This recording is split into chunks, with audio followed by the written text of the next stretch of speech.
He left $500 on the diner counter and only asked one question. "What's your name?" 3 weeks later, a legally sealed envelope arrived. When my mother and sister flew in demanding money, I invited them to sign some papers, and then I had my lawyer walk in. My name is Mackenzie Cruz. I am 29 years old, and my life is measured in steel wool and spreadsheets. By day, I am a clinical coordinator for Atria Ortho. It's a short-term contract, a 6-month string of managing data for joint replacement recoveries. I sit under fluorescent lights in Fairmont, Ohio, ensuring surgical protocols align with patient outcomes. I am good at it. I am precise. I am also temporary. A name on a timesheet that will expire just before Christmas, by night. I am the lead dishwasher at the Maple Steel Diner. This job is not temporary. It is permanent, heavy, and real. Tonight, the kitchen smelled of burnt sugar and old grease. The radio over the swinging door was playing the Guardians game, but the static was winning. I had my head down, arms deep in the industrial sink, steam rising to fog my glasses. My target was a stack of sheet pans, each one bearing the black, carbonized ghost of tonight's meatloaf special. I pressed the steel scraper hard, feeling the blade catch on a stubborn patch. The metal shrieked in protest. It was a sound I understood. My phone buzzed in my back pocket. Pressing against the damp fabric of my jeans, I knew, without looking, that it was nothing. I had sent the text 3 hours ago, right before my shift started. It was to the family group chat, the one named Cruz Crew by my sister, Amber. Got the email. I have an interview for the promotion in Raleigh. It's in 2 weeks. I had checked it on my 10-minute break. All 4 bubbles were filled in. My mother, Janice, my father, Carl, my sister, Amber, even her husband, Dave, who rarely read anything, all seen. Not one thumbs up, not one good luck, just the cold. Digital proof of my own invisibility. "Table 4 stiffed me again," Miguel muttered, slamming an empty coffee pot onto the warmer. $1.50 on a $60 check. What am I supposed to do with that? I glanced up from the sink, pushing my glasses back up my nose with a clean wrist. Miguel was 22, perpetually angry, and probably the closest thing I had to a friend at the diner. "It's fine, Miguel," I said, offering the small smile I reserved for the night shift, the one that didn't quite reach my eyes but soothed the people around me. Maybe they had a bad day. "We're all having a bad day, Mac," he grumbled, but he refilled the pot. "You're just the only one who doesn't complain about it." I turned back to the pans. Complaining implied you expected a different outcome. I didn't. I just worked. I worked to pay for my small apartment, my car insurance, and the lingering student loans from a degree my family had insisted was a good backup. I worked so I could afford the data plan that let me see their scene receipts. The diner was hitting its late-night lull. The baseball game had entered the 8th inning. The announcer's voice a low drone. Only one customer was left at the counter, an older gentleman. He'd been there for an hour, sitting straight-backed on the red vinyl stool. He wore a gray cashmere cardigan over a crisp white shirt. It looked out of place against the formica and pooled ketchup, but he seemed perfectly at ease. He had eaten a simple slice of apple pie and nursed 1 cup of black coffee. I watched him in the reflection of the steel pastry case as I wiped down the splashback. He wasn't reading a paper or looking at his phone. He was just watching. He watched Miguel wipe tables. He watched Ruth, our manager, count the drawer. And he watched me, elbow deep in suds. There was no judgment in his gaze, just a quiet, unsettling attention. Finally, he stood, leaving a few bills on the counter. He nodded once, a polite gesture to the room at large, and walked out. The bell over the door tinkled, a cheerful, high-pitched sound in the greasy air. "Thank God," Miguel sighed, moving toward the counter to clear the last spot. "Now we can actually clean." He picked up the check, then froze. "No way," he whispered. "What?" I asked, pulling the plug on the sink. The roar of the water draining filled the silence. "Mac, you gotta see this." I dried my hands on my apron, the rough fabric scratching my chapped skin. Miguel was holding a receipt, and tucked beneath it was a stack of cash. Not ones, or a 20. It was a neat fan of $100 bills, 5 of them. He must have been drunk, I said, my voice hollow. $500, that was my entire paycheck from Itria Ortho for the week. It was more than my half of the rent. He wasn't drunk, Miguel said, his eyes wide. He held up the receipt. The man had paid for his $4 pie and $3 coffee with a 10, and left this, on the tip line. He hadn't written a number.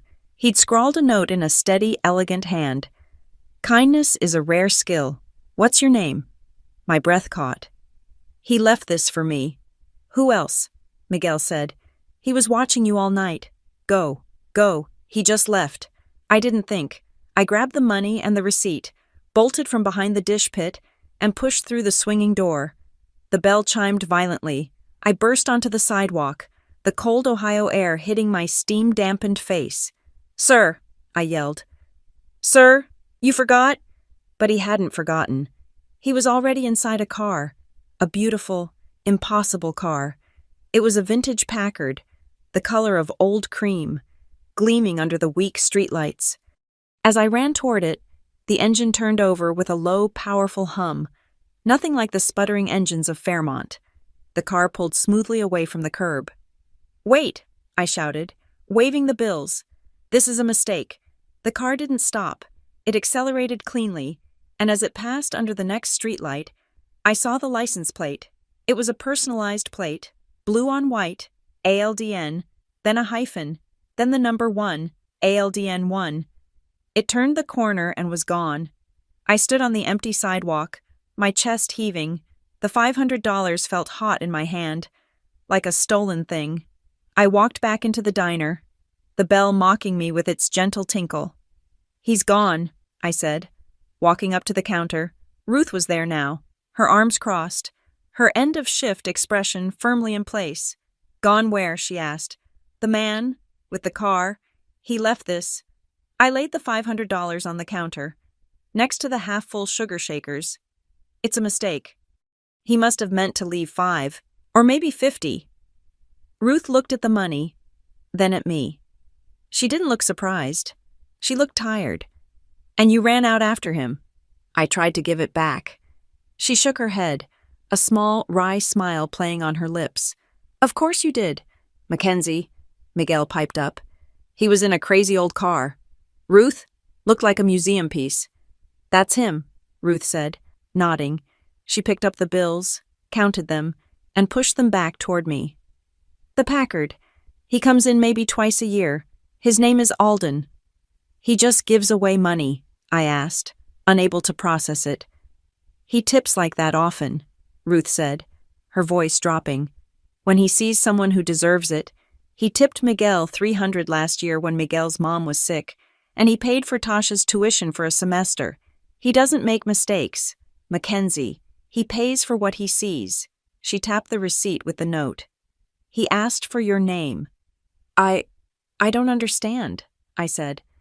There's nothing to understand, Ruth said, turning back to her paperwork. He saw you work. He saw you scrape those god-awful pans and smile at Miguel when he was being a pain. He saw you. Now take the money and put it in your pocket before you drop it in the sink. I stared at the bills. $500. For kindness. For doing my job. Split it with me, I said, pushing it toward Miguel. Nope, he said, holding up his hands. He was looking at you. That's all yours. Mac, but you're buying me a beer Saturday. I finally laughed. A real laugh, though it felt rusty. Yeah, Miguel, Saturday. I tucked the money deep into the front pocket of my jeans. It felt heavy, like a secret. The rest of the shift was a blur of scouring and rinsing. When I finally clocked out at 2 a.m, the street was empty. My car, a 10-year-old Civic with a dent in the passenger door, felt like a pumpkin compared to the cream-colored Packard. Driving home, I replayed the Cruise Crew chat in my head. I thought about Raleigh, a promotion, a real job, not a contract, a new city, a new life. The $500 in my pocket felt less like a tip and more like a sign. My apartment is small, just a studio over a closed-down laundromat. It's quiet, which is mostly what I like about it. I cleared the single plate and fork from my dinner, a microwaved bowl of soup I'd eaten 6 hours ago, and washed them in the small sink. The movements were automatic. Wash, rinse, dry, put away. I sat at my small desk and opened my laptop. The screen flickered to life, illuminating my face in the dark room. One new email. My stomach tightened. From Atria Ortho Human Resources. Raleigh Division. Subject: your interview with Atria Ortho. Dear Ms. Cruz, we are pleased to confirm your final interview. I read the details. A flight, a hotel, a 2-hour panel. It was real. It was happening. My chance. I opened my family group chat again, just to be sure. Still the same. 4 little circles. 4 silent seams. My phone pinged, and my heart leaped. I grabbed it, thinking, finally, Mom. But it wasn't the group chat. It was a private message, a voice note from Amber. I pressed play, and my sister's bright, brittle voice filled my silent apartment. Hey, Mac, so glad you're free in 2 weeks. Listen, Dave's parents are coming in that weekend, the one you're flying, so I'm going to need you to clear your schedule. I really need you to be here. The kids miss you. Remember, you're watching them this weekend, too. Don't be late. Thanks. The voice note ended. It wasn't a request. It was a statement of fact, an assignment. I'm going to need you to clear your schedule. I looked from the Raleigh interview confirmation to the silent group chat, to the voice note from my sister, who hadn't even acknowledged my interview, but had clearly registered the dates as an inconvenience to her. No, I whispered to the empty room. Not this time. My hand went to my pocket. The $500 was still there. A warm, solid square. I pulled it out. The bills were crisp. I walked to my desk and took a plain white envelope from the drawer. I slid the money inside. With a black marker, I wrote on the front of the envelope 2 words. Transition Fund. I sealed it. I wouldn't be cashing this for a beer for Miguel or for groceries. This was different. This was the first payment on a new life. I would go to Raleigh. I would get that job. And I would not be the family help again. I would not be the sister who cleared her schedule. Mackenzie Cruz, was finally going to be seen. My family operates on a map of silent, one-way transactions. I am the service road everyone uses to get to their own destination, the one nobody pays tolls on. This is not a new realization. It is a quilt of memories, patched together with small, sharp pains. My high school graduation. I was on the C list, so I was in the middle of the ceremony. I remember scanning the bleachers, the sun hot on my blue gown. I found my family. My mother, Janice, was waving, but my father, Carl, was already standing up, checking his watch. They left before I crossed the stage. Amber, my sister, had called from college needing a ride from the bus station an hour away. My dad left my graduation to get her. He said, "You know your sister. She gets anxious waiting." I got a ride home with my friend's parents. My 25th birthday. It was a Saturday. I'd hoped for dinner. Maybe a cake. When I got to my parents' house, the living room was buried in bubble wrap, packing tape, and stacks of cheap costume jewelry. It was the year Amber launched her live stream boutique. She'd had a massive sale. My mother, my father, and even my aunt were all packing plastic earrings into pink mailers. "Mac, thank God," my mother said, not looking up. "Grab a tape gun. We're drowning." I spent 4 hours sealing boxes. We ordered a pizza at 10. That was my party. Their requests are a constant, low hum in my life. The family chat is not for connection. It is a task management system where I am the only employee. "Mac, can you grab milk?" "Mac, the boys need new sneakers. I sent the link." "Mac, your father's printer is out of ink again." "No. How are you?" "No. How was your day?" Just a list of needs. For 5 years. My vacation days from Atria Ortho were not for me. They were for Amber's childcare gaps. I used 8 of my 10 paid days last year watching my nephews when their daycare was closed for teacher development. I spent a full Saturday, my only day off from both jobs, driving my mother to 3 different home goods stores. We were looking for curtains for Amber's new living room, not my mother's living room, Amber's. They have to be the right shade of dove gray. Mackenzie, my mother had said, squinting at a fabric swatch. Amber gets so stressed when the tones clash. I sat in the car while she went into the 4th store, my hands gripping the steering wheel, and I just felt blank, the color of unpainted drywall. This Saturday, 2 days after the $500 tip. I go to my parents' house for the obligatory weekend lunch. The transition fund envelope is hidden in my apartment, under my mattress, a single seed of a future I am terrified to plant. I don't respond to Amber's voice note. I just show up. The house smells of pot roast and anxiety. My father is in his recliner, watching a golf game on low volume.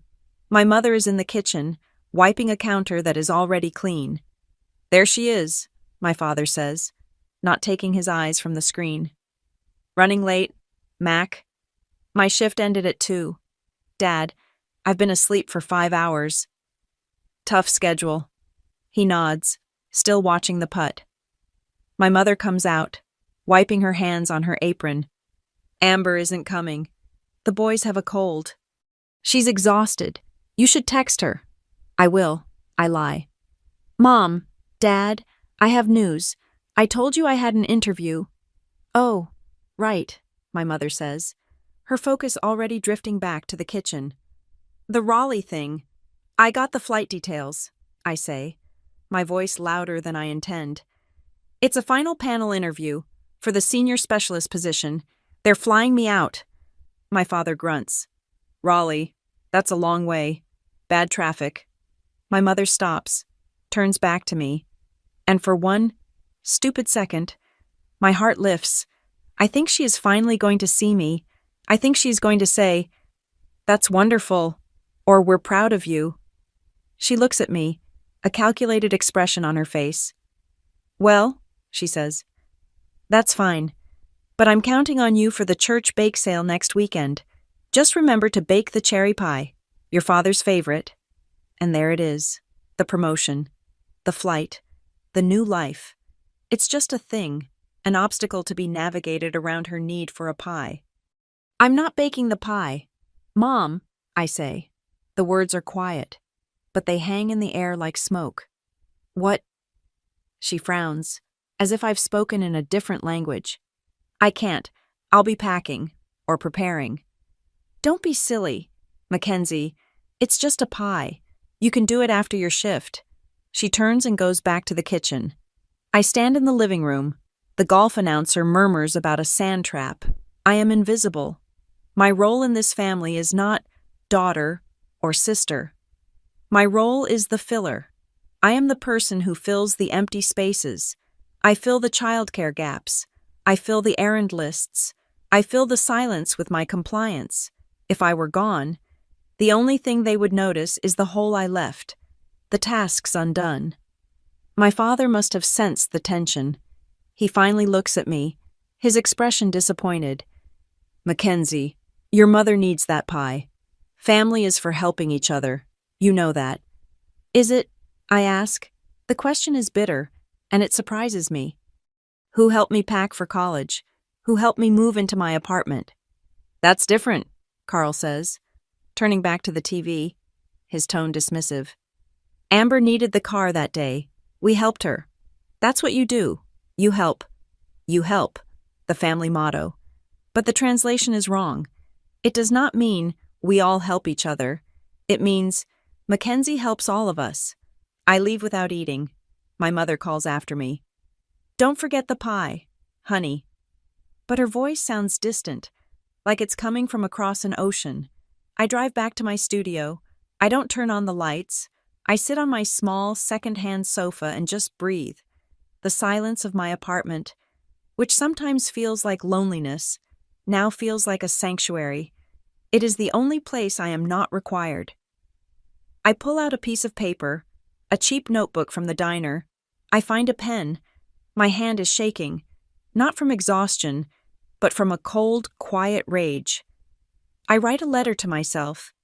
If they won't see me, I have to see myself. I tape the note to the inside of my closet door, where I will see it every morning. Then, I open my laptop. The anger has burned away the fog of fatigue. My mind is sharp. I open the Raleigh confirmation email. I click the link for the hotel. Then I open a new tab. Apartment rentals. Raleigh, North Carolina, near Atria Ortho.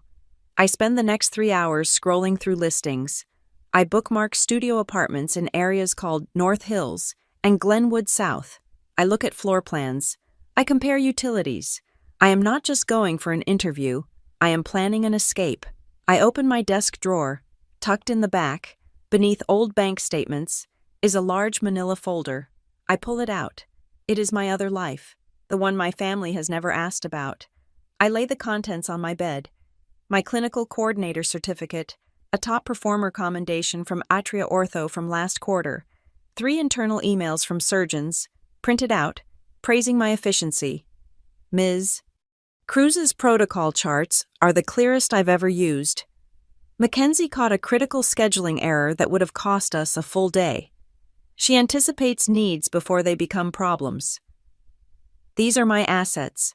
This is my value. This is the proof. I am not just the family help. I am a professional. I put every single paper back into the folder. This is my armor. That night, I sleep a heavy, dreamless sleep for the first few hours. Then, just before dawn, I dream. I am standing in a dark hallway. At the end of it is a massive, heavy door, made of steel, like a bank vault or a hospital fire door. I push it, and it doesn't budge. I push again, putting my whole body into it.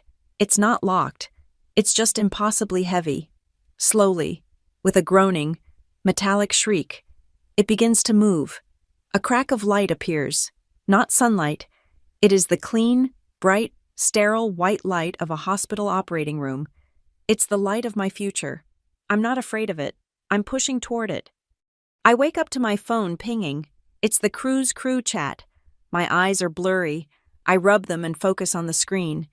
It is a new message from my mother. It's a picture. My 2 nephews are sitting at the kitchen table, their faces covered in red jam and crumbs. The cherry pie I was supposed to bake is half eaten, hacked to pieces on the counter behind them. The caption from my mother reads, "Who could wait for dessert? Looks like you're off the hook. Mac Amber's boys are little monsters, LOL." I stare at the picture. She found someone else to bake the pie. Or maybe Amber bought one. It doesn't matter. The task was filled. I was replaceable in that, too. I smile. But it's a sad, tired smile. "Still the same," I whisper to the morning light. I get up, walk to my closet, and look at the note I taped to the door. If they won't see me, I have to see myself. I open my laptop and book my flight to Raleigh. It was a Tuesday, the week before my flight to Raleigh. Tuesday nights at the Maple Steel were usually dead, just the hum of the coolers and the clack of my scouring pad.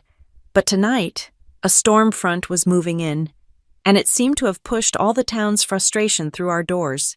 The air was thick with the smell of wet wool and frying onions. Miguel was spread thin, handling a 6-top of high school kids who were splitting one order of fries 6 ways and demanding endless refills. I was in the dish pit, my sanctuary. When the bell on the door chimed, I didn't look up, not until Ruth hissed my name. "Mackenzie, drop the pans. Table 3 is giving Miguel hell. Go take the order. You're calmer." I dried my hands on my apron, unclipping my M name tag from my work shirt and pinning it to the clean, black t-shirt I wore underneath. The couple at table 3 were in their 50s, dressed in matching windbreakers. The man was snapping his fingers. "Service," he said loudly as I approached. "Good evening. What can I get for you?" I kept my voice low, steady. "We've been waiting 15 minutes, the woman said.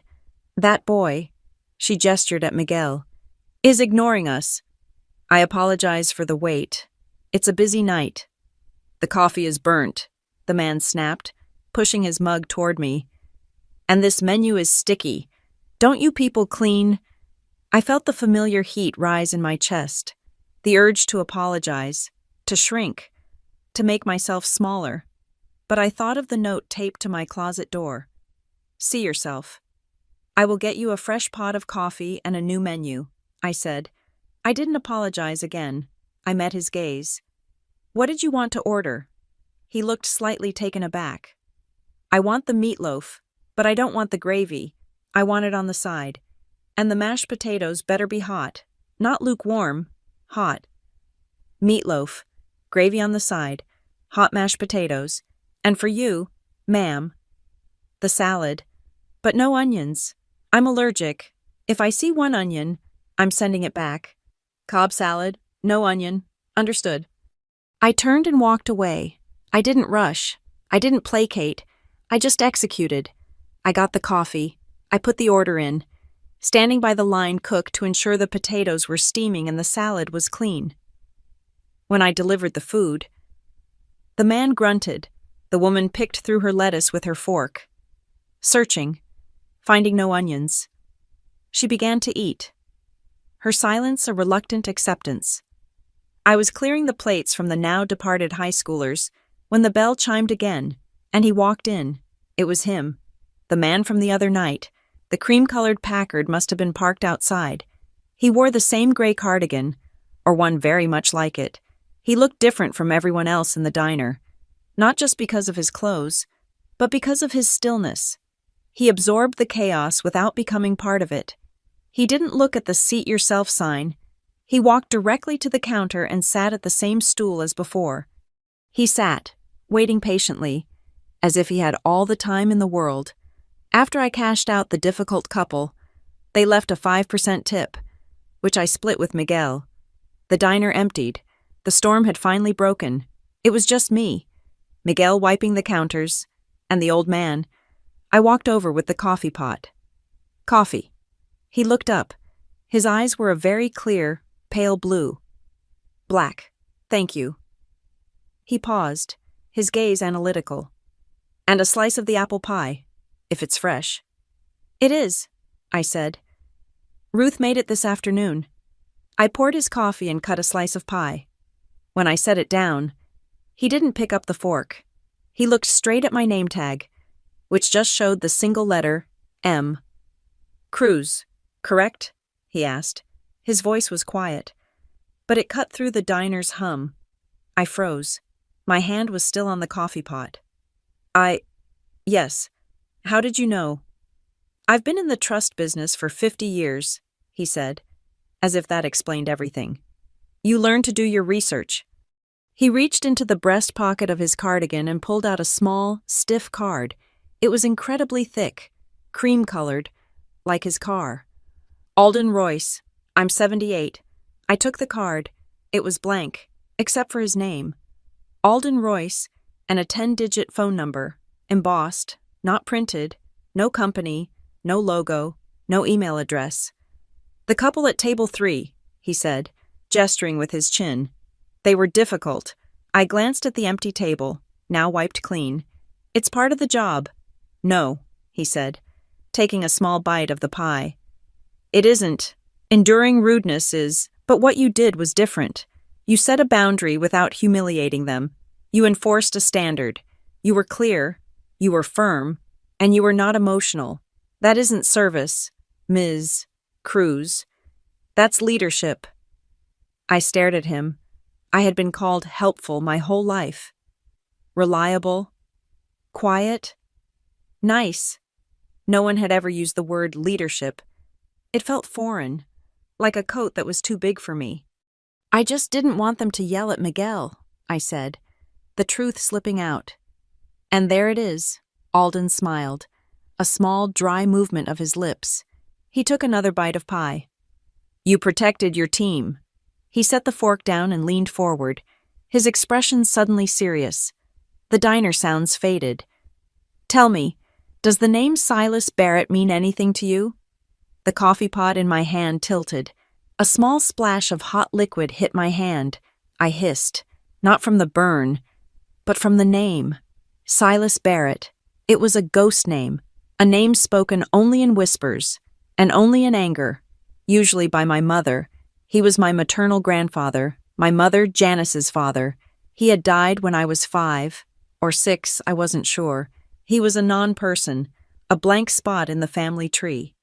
He was my grandfather, I managed, setting the pot down. My hand was shaking. My mother's father. He died a long time ago. Why? Alden Royce watched me. His gaze was intense, like he was looking for something specific. I knew him, a long time ago. My family.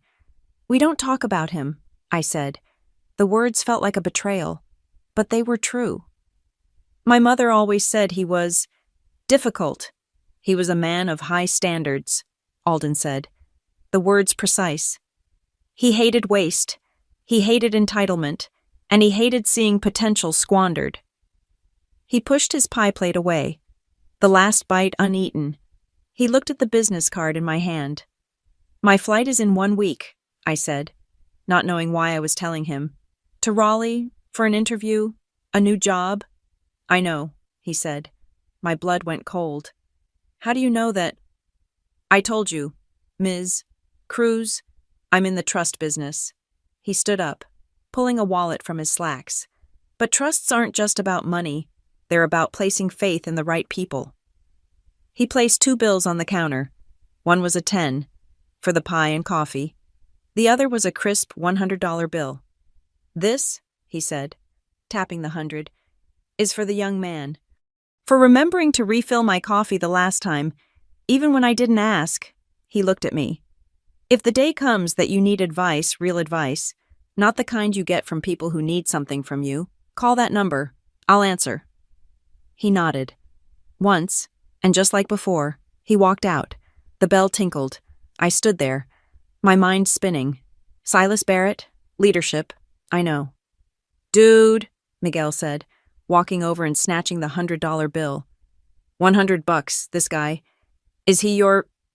He's not, I snapped, harsher than I intended. He's just a customer. A customer who knows your last name, Miguel said, stuffing the bill in his pocket, but his eyes were sharp. Ruth said he's old school, like old money rich. Used to be some kind of big-shot finance lawyer, the kind that hides money for billionaires. He said he was in the trust business, I said, staring at the card. Alden Royce. Yeah, Miguel shrugged. Trusts, hiding, same difference. Good for you, Mac. You got a rich guardian angel, but it didn't feel angelic. It felt unsettling. He hadn't asked my name this time. He'd known it. He hadn't just tipped me. He had tested me. And he had mentioned Silas Barrett. I spent the last hour of my shift in a daze. The clatter of plates, the rush of water. None of it registered. All I could hear was that name. When I got home to my studio, I didn't sleep. I sat at my desk, the no-logo card in my hand. I opened my laptop. I typed Alden Royce, Ohio, into the search bar. Nothing. A few obituaries for other, different Aldens. A few generic business listings for Royce this or Royce that. I typed in Alden Royce finance lawyer. Nothing. Royce Industrial Holdings. Nothing. I tried the phone number. It was a 330 area code, local to Fairmont, but the prefix was old, the kind assigned to landlines decades ago. It wasn't listed under any business. It was a ghost number. Attached to a ghost. I gave up. He was a puzzle I couldn't solve, and I had a more pressing reality to deal with. I clicked over to my Raleigh file. I had my flight confirmation, my hotel details. My interview was scheduled for Thursday, 9 in the morning. I spent the next few days in a bubble of preparation.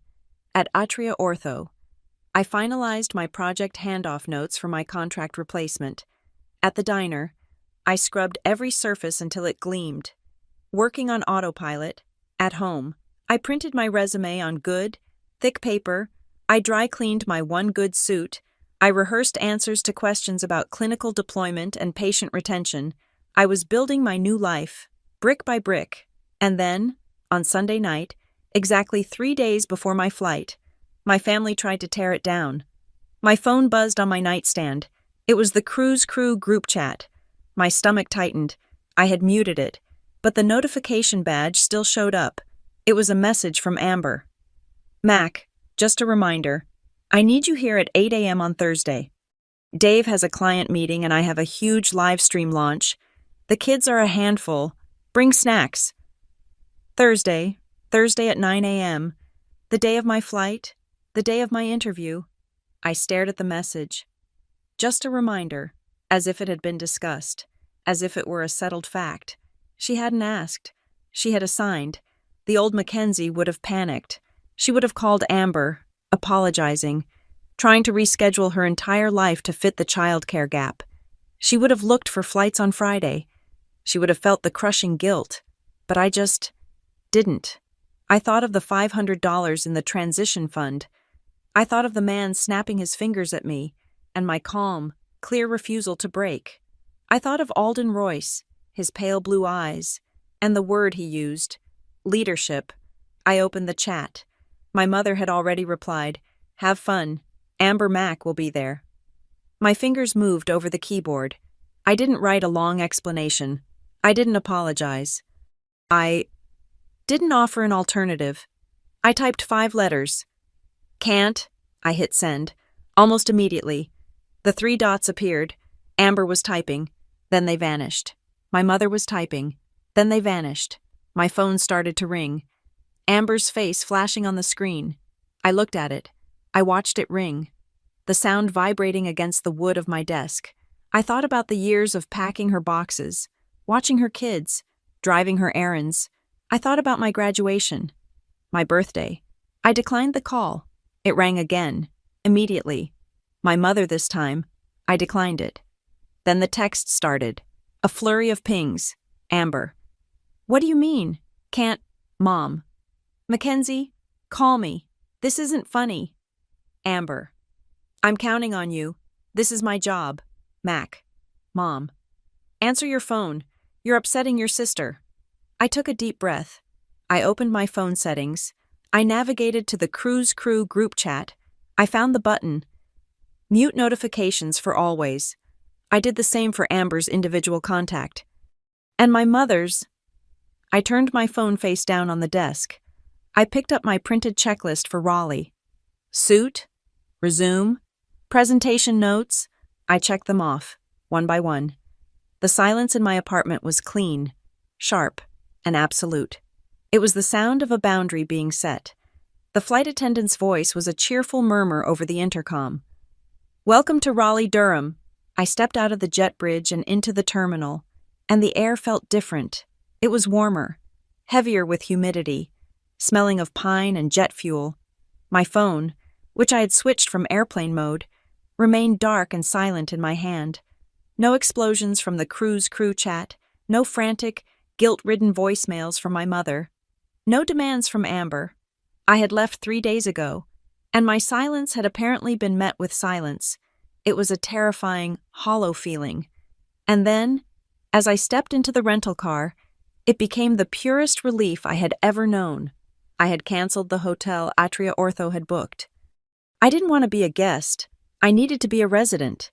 I'd used the last of my savings, not the transition fund, to rent a short-term furnished studio online.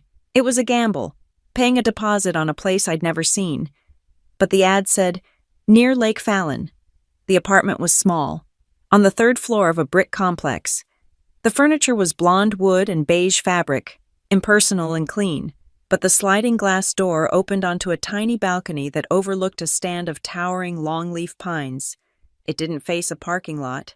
It didn't face a brick wall. I rolled my one suitcase into the room and dropped my backpack by the door. I didn't unpack.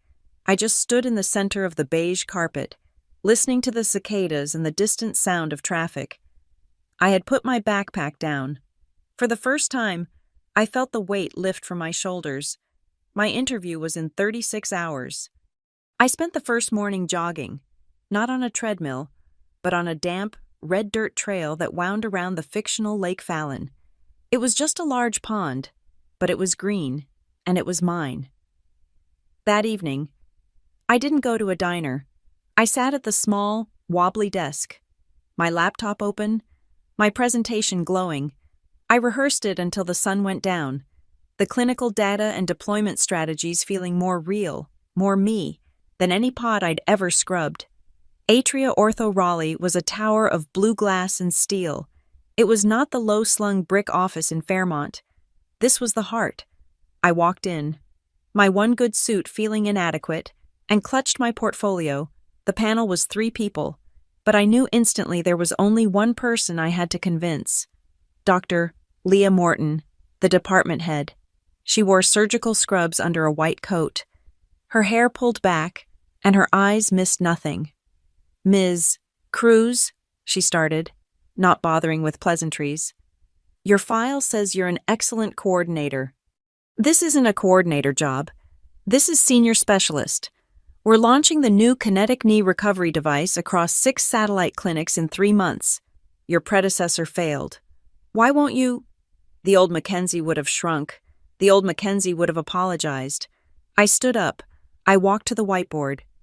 "Because you're thinking about the technology. You should be thinking about the nurses."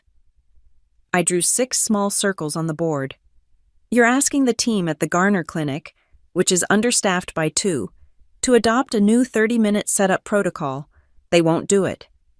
Dr. Morton's pen stopped. "They will if I tell them to." "They will nod," I countered, my voice steady. "And then the first time they have to choose between that protocol and helping a patient to the commode, they will skip the protocol. The patient always wins. The problem isn't the device, it's the workflow." I didn't talk about specs or profits. I talked about human behavior. I talked about the nurse at the Cary Clinic, who also had to cover reception. I talked about the physical therapy handoff in Apex that was creating a data bottleneck. I had spent the last week not just reading the tech manuals, but studying the staffing charts and floor plans of all 6 clinics. "You integrate this protocol into the existing sterile tray setup," I said, tapping the whiteboard. "You prove to the Garner nurses it saves them 10 minutes on post-op charting. You give them back time, and they will give you compliance." The interview, scheduled for 1 hour, lasted 2. When it was over, Dr. Morton walked me to the elevator. "Everyone else I interviewed," she said, her arms crossed, "talked about ROI. You're the first person who talked about the nurses. You understand the behavior, not just the theory." She pressed the down button for me. "We'll be in touch by end of day." The email arrived 4 hours later. "Dear Ms. Cruz, we are pleased to offer you the position of Senior Clinical Specialist." I read the numbers. The salary made my vision blur. A relocation bonus. A start date in 3 weeks. I sat on the beige carpet of my new, empty room, and I cried. It wasn't a sad cry. It was the cry of a dam breaking. My hand went to my phone, the urge to call my mother, to shout. "I did it. I'm a senior specialist." Was a physical ache, a lifetime of programming, but I knew what she would say. "Oh, that's nice. Did you hear Amber's new shipment is stuck in customs?" I scrolled past her name. I found the number from the cream-colored card. I pressed call. It rang twice. "Yes." His voice was a dry, calm statement. "Mr. Royce Alden Royce." "Speaking." "It's Mackenzie Cruz, from the Maple Steel Diner." A pause. So brief I almost missed it. "I know who you are. Ms. Cruz, you're in North Carolina. How did the panel go with Dr. Morton?" My blood didn't run cold this time. I felt a strange sense of alignment, as if a gear had clicked into place. "You knew about the interview." "I am in the trust business," he said. "Good news. I take it—" "I got the job. I start in 3 weeks. I called to thank you for what you said about boundaries. It helped me get here." "I am glad to hear it," he said. "But compliments are not why I am a useful person. You're calling because you've won a battle, and now you are worried about the war." He was right. "They'll try to pull me back," I whispered. "My family." "They will," he agreed, his voice flat. "Which is why I will give you a piece of advice. It is the most important advice you will ever receive. Get a new notebook and keep meticulous records of what is yours: your lease, your new bank account, your employment contract, every interaction, every text message, every broken promise. Document it. When people are used to treating you like a public utility, they will fight you when you start sending them a bill. Document everything, I repeated, the words solidifying into a plan. Good. Congratulations on the job. Ms. Cruz, use the relocation bonus wisely. We will speak again. The line clicked. I let out a breath I didn't know I was holding. I went out and bought a black hardcover notebook that night. I also bought a pack of yellow sticky notes. I wrote a new one and stuck it to the wall above the desk. Boundaries equals self-love plus respect for others. I spent the next 2 weeks building a life from scratch. I gave my notice to Atria Ortho, Ohio. I called Ruth at the diner, who surprised me by cheering. "Atta girl, Mac," she'd said. "Go get the world. You're too good for my pans." I needed a place to work. My studio was too quiet. On a rainy afternoon, I found a coffee shop called the North Loop. It was run by a man named Theo, who looked permanently exhausted and made the best espresso I'd ever had. We didn't talk much, but he let me sit in a corner booth for 6 hours straight, fueled by coffee. As I drafted the new standard operating procedures for the kinetic knee, we became work friends, a silent alliance of people focused on the task in front of them. The shop became my new office. I was finalizing a workflow chart when my phone lit up. The Cruise Crew group chat. I hadn't heard from them in 2 weeks.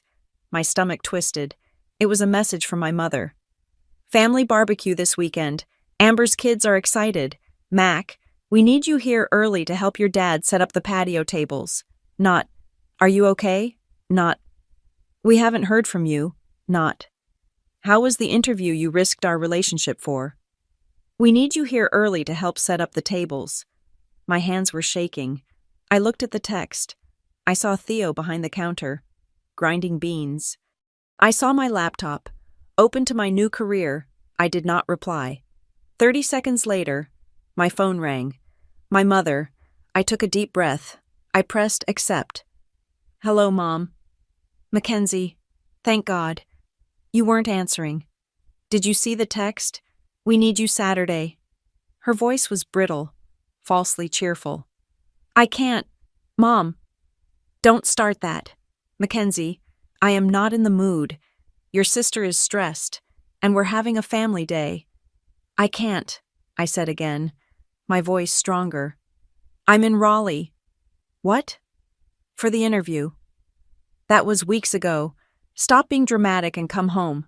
I closed my eyes. I pictured the new note on my wall. "Mom, I got the job. I live here now. I have an apartment in Raleigh. I've moved permanently."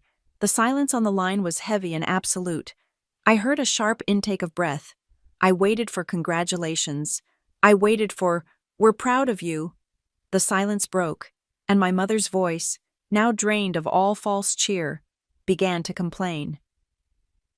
"Well, I don't know what you expect. Permanently. That's ridiculous. Amber's sales are down 30%. 30. She's just devastated. And now you're abandoning us right when she needs us. I don't know what I'm going to tell her about the tables."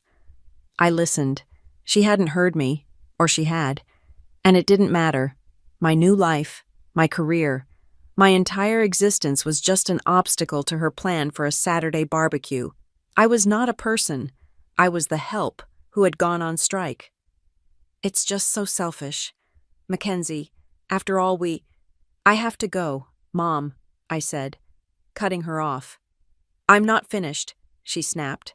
"I'm trying to tell you." I pressed the red end button. I hung up on my mother. I stared at my phone, half expecting the world to end. It didn't. Theo put a fresh coffee on my table. I nodded, my hands still shaking, but I was smiling. That Saturday, I opened the white envelope from my desk. The transition fund, the $500.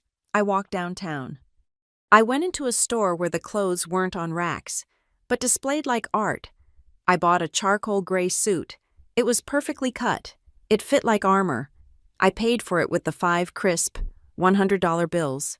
The last of the diner grease was gone. I was ready. I had been at Atria Ortho for 6 weeks. My new life had started to take on a shape. The charcoal gray suit hung in my closet. No longer an aspiration, but a uniform. My studio apartment, once beige and impersonal, now felt like a fortress. I had bought a floor lamp with a warm, yellow-tinted bulb that made the room feel like a private refuge, a place where I was not required to be anything but myself. It was on a Tuesday evening, as I was mapping out patient data for the Garner Clinic, that my cousin Nora texted. Nora was the family comet, a relative who blazed through on her own schedule and was gone just as quickly. She wasn't like my mother or Amber. She was on a cross-country road trip, living out of her hatchback. "Hey, Mac," the text read. "In NC, need a floor for the night?" I told her yes. She arrived 2 hours later in a cloud of road dust and patchouli, her arms full of gas station snacks. She walked into my studio, looked around at my small desk, my single, neatly made bed, and my wall of color-coded sticky notes for the Raleigh project. "Whoa," she said, her eyes wide. "You actually did it. You escaped." We drank cheap beer, and she told me about fixing a flat tire in the desert. For the first time in my life, I had stories to trade. I told her about Dr. Morton, about the satellite clinics, about the North Loop coffee shop. Later that night, I was on my tiny balcony, just breathing the humid air.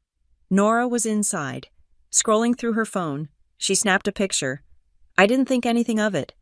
An hour later, my phone, which I had curated into a tool of quiet efficiency, began to explode. It didn't just vibrate, it felt like it was having a seizure. Nora had posted the photo to her Instagram story. It was a shot from inside the apartment, looking out. It framed my desk, my laptop glowing, the warm yellow lamp illuminating my whiteboard. It was a picture of a life of quiet, focused work. She had captioned it, "The home of a person who built her own life. So damn proud of you. 'Cause..." And she had tagged me, and she had tagged my mother. The floodgates opened, notifications from relatives I hadn't spoken to in 5 years. Aunt Carol. "Mackenzie, honey, is that your new place?" "It's beautiful." Uncle Mike. "Is that in North Hills? Must have cost a fortune. You renting or did you buy?" A cousin I barely knew. "Wow, Mac big glow up. What's your job again?" These were the people who had watched me serve as the family pack mule for a decade, the people who saw me clearing plates at every holiday, who never asked me a single question about my life. My invisibility had been a non-negotiable fact. Now, this picture, this digital proof of a new, potentially successful life had made me visible. They weren't proud. They were curious. They smelled resources. Then, the capstone, a public comment from my mother. Janice, not a text, not a phone call, a comment, left on Nora's story for the entire extended family to see. "So proud of my girl. We always knew she had it in her. Hard work and family values pay off." I stared at the words, so proud. This, from the woman whose last words to me were a complaint about her party tables. The woman who hadn't spoken to me in almost 2 years about anything other than a demand. The hypocrisy was so sudden, so blatant, it was almost impressive. She was staking her claim. She was revising history in real time, painting herself as the supportive mother in front of an audience. I was still staring at the screen, the fake praise curdling my stomach, when a new private text message pinged. It was from Nora. It wasn't a message. It was a screenshot. Nora's text above it read, "Hey, just so you know what's happening, my mom just forwarded this to me. They're already planning. Ugh, be careful, Mac." My fingers fumbled as I opened the image. It was a text exchange between my sister, Amber, and my mother, Janice, sent just minutes after Nora's post. Amber. "Did you see Nora's post? Look at that apartment. That's not cheap. Look at the windows. That's a new build." Mom. "I know. I'm commenting on it right now. So everyone sees." Amber.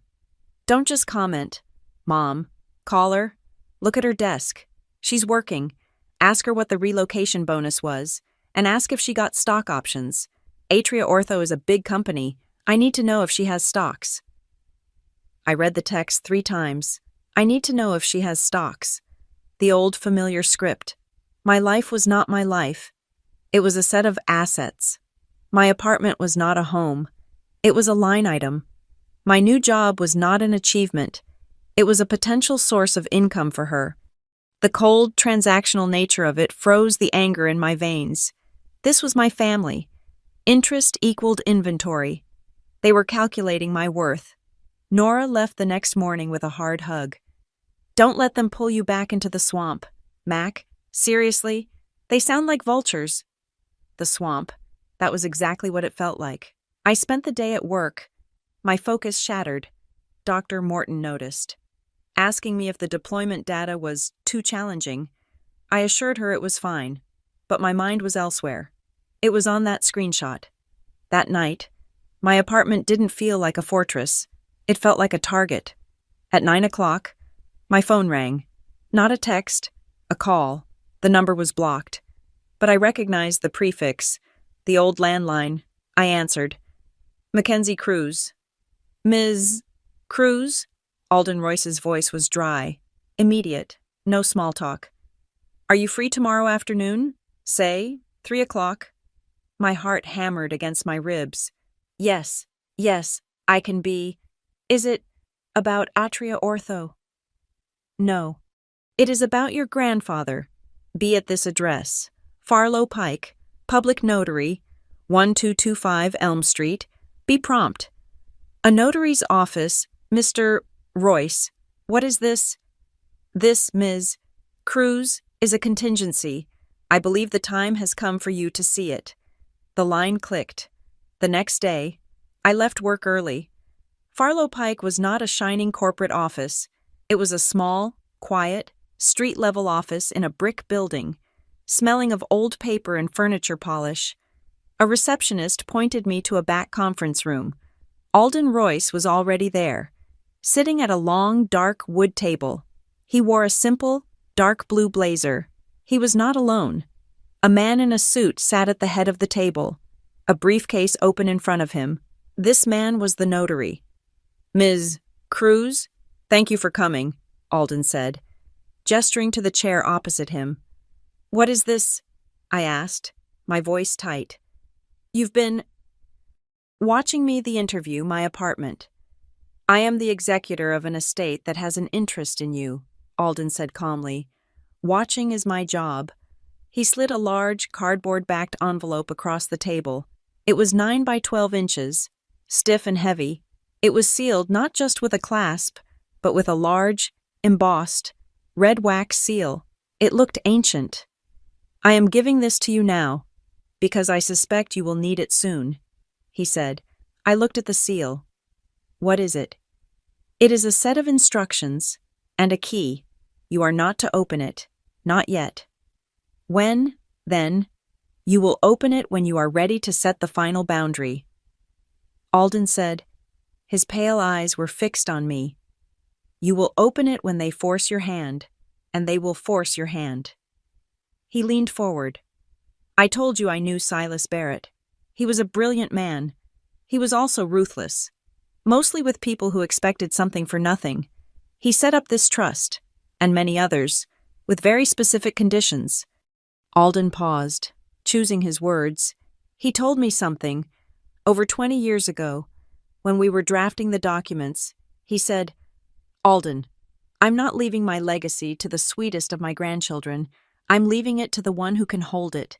The grandchild who knows how to say no is the only one who can be trusted to manage the yes. The breath left my body. The one who knows how to say no. All my life, I was the one who said yes. Yes, I'll watch the kids. Yes, I'll pack the boxes. Yes, I'll be there. My no to my family had been a fragile, new thing, but Silas Barrett had been waiting for it. I gripped the strap of my bag, my knuckles white. This envelope wasn't just paper, it was a past I had been denied. My mother had painted her father as a monster to be avoided, but Alden was painting him as a strategist. For the first time, I desperately wanted to know the truth. I slid the heavy, sealed envelope into my work tote. It felt heavy, like a piece of armor. "They're already planning," I said, my voice low. "My cousin posted a picture of my apartment, my sister. She wants to know if I have stock options." "I know," Alden said, standing up. "That is why I called you. Now you have this. Do not use it until you must. But when you must, do not hesitate." I walked out of the notary's office into the blinding Carolina sun. The envelope banged against my hip with every step. I felt armed. I sat in my car in the parking lot, the air conditioning blasting. My hand was on my bag, feeling the rigid outline of the envelope. My phone buzzed on the passenger seat. I looked down. It was a new text message. From my mother. My stomach didn't drop. I just felt cold. "Mackenzie, wonderful news. We've all missed you so terribly. We just couldn't wait. Your father, Amber, and I have booked tickets. We land in Raleigh tomorrow at noon. Send us your address. We'll stay with you for the weekend. The kids are so excited to see your new place." I read the text. "We'll stay with you in my one-room studio. Tomorrow at noon. No. Can we come? No.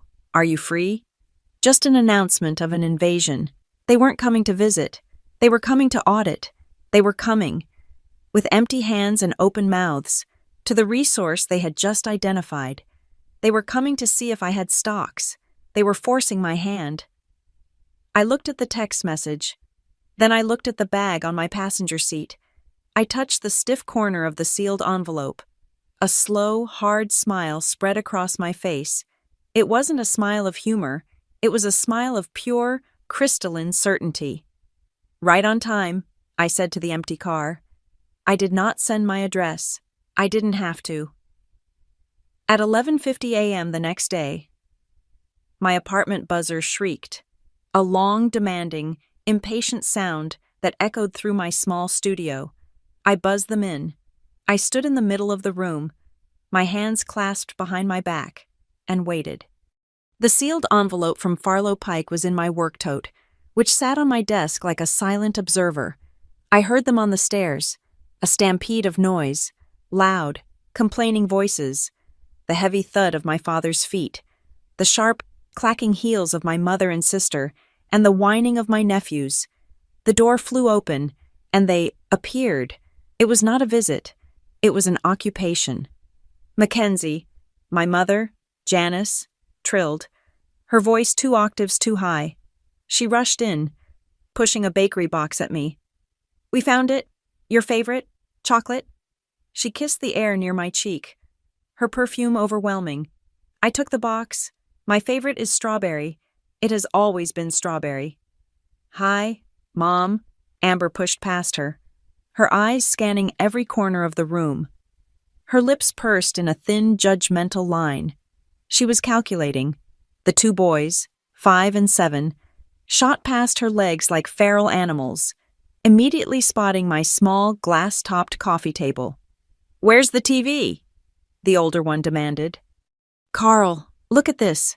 A studio," my mother said, the word studio sounding like an insult. My father, Carl, filled the doorway, his face already red from the stairs. He was carrying a huge bag. "Hi, Mac, place is small." He dropped the bag, which landed with a thud.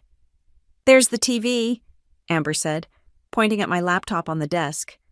"She just has a laptop." "No, that's her work," my mother said, as if work were a quaint hobby. "I need the TV," the younger boy shrieked. He lunged for my laptop. I moved. It was the first time I had moved from my spot. I stepped in front of the desk, blocking him. "Stop!" My voice was not loud, but it cut through the chaos. The room fell silent for a half-second. "Hey," Amber said, her smile fake. "Be nice to your nephews. They're just excited." "The rules are simple," I said, looking at the boys. "You will not touch the glass table. You will not touch my desk. And you will sit on the floor and read." I pointed to a stack of my own books in the corner. The boys looked at Amber. She laughed, a brittle, high-pitched sound. "Oh, Mac," You're so serious. They're just kids. Let them be kids. Not in my space, I said. Sit, or you'll wait in the car. My father grunted. She's got you there, boys. He unzipped his bag and, to my horror, pulled out a small portable television and began looking for a plug. He had brought his football game. Within 10 minutes, my sanctuary was unrecognizable. My father was in my only comfortable chair, the tiny TV blaring the sounds of a pre-game show. My nephews were wrestling on my rug, ignoring the books, their dirty sneakers scuffing the floor. My mother was opening my kitchen cabinets, her face a mask of disapproval. You don't have any snacks, Mackenzie, just coffee and rice. Amber had seated herself at my small dining table, across from me. She had her phone out, a calculator app open. She was the reason they were here. This was the audit. So, she began, her voice all business. This is nice. Really? Compact. It's what I need, I said. Right. So, let's just get to it. Mom said you got a big title. Senior specialist. That sounds important. What's the base on that 120? I didn't answer. I took a plate from my cabinet one my mother had just inspected and opened the bakery box. I cut a slice of the wrong cake. Come on, Mac, Amber pressed. Don't be weird. I'm just asking, is it 120? 130? What was the relocation bonus? 10,015. The benefits are good, I said, taking a small bite of the dry chocolate cake. Benefits, she scoffed. Benefits don't pay the bills. What's the 401k match? Does Atria Ortho give stock options? Are you vested? Amber, that's enough, my father said, his eyes glued to the tiny screen. Let her breathe. I'm just trying to understand her situation. Dad, Amber snapped. She's sitting here in a new city, in a new apartment, and she won't even tell us if she's safe. What's the interest rate on the mortgage? I stopped, my fork halfway to my mouth. The what? The mortgage. The loan for this place. I hope you got a good rate. I rent? I said. Amber stared at me. You? Rent. But Nora's post. This looked so permanent. It is permanent, I said. I live here. But you don't own it. The disappointment in her voice was raw. My lack of a mortgage was a personal affront to her. She's smart, my father said, suddenly chiming in. Why buy when you can rent? Especially since you must have a rich boyfriend paying for it all. That's it, isn't it? This is all for a man. He said it as a statement, a fact he had uncovered. It was the only way he could make sense of it. I had not earned this. I had been given it by a man he had never met. There is no man. Dad, I said, my voice flat. I pay for this. I pay for all of it, with my job. A thick, uncomfortable silence descended. My father looked confused. My mother now looked worried. This wasn't following their script. My mother swooped in, her face collapsing into practiced lines of sorrow. She sat next to Amber. Well, that's just wonderful. Honey, we're so proud. It's a hard time. You know, she sighed, a long, tactical sound designed to signal the true purpose of their visit. Amber is just struggling so much. Her new supplier, it's all a mess. And the kids, they need so much. Amber, on cue, put her head in her hands. Her voice was muffled. I'm ruined, Mac, just ruined. I took another bite of cake. It tasted like ash. What is it this time, Amber? She looked up, and her eyes were not sad. They were furious. They were the eyes of someone who felt cheated. I'm $39,000 in debt. 39,000. My father's game went silent. Amber, what did you do? It wasn't me. She shrieked, and the boys finally stopped wrestling. It was the lease the landlord for my new storefront. He's foreclosing on the building. And the guarantee I signed, it's all due. The full amount, $39,000. That's awful, Amber, I said. Awful, she shot back. It's the end of my life. And you're sitting here with your good benefits and your new suit. She stood up, her hands balled into fists. You have to help me. You're the only one who can. What do you want me to do? You have to sell this apartment and help me. Just this one last time. The demand hung in the air. Absurd and desperate. Amber, I said slowly. I just told you. I rent. I cannot sell an apartment I do not own. Then the stocks, she yelled, her voice cracking. The screenshot. It said to ask about stocks, the bonus. The money you're hoarding, I don't care where you get it. You have to give it to me. I need $39,000. Mackenzie, or I am declaring bankruptcy. Think of the kids. The kids in question were now eating the frosting off the cake with their bare hands. This was it, the final boundary, the moment Alden had predicted. I carefully set my fork down on the plate. I looked at my mother, who was nodding in agreement with Amber. I looked at my father, who just looked tired, already defeated. I looked at my sister, her face blotched and red, her hands held out as if I owed her. I'll think about it, I said. The silence that followed was absolute.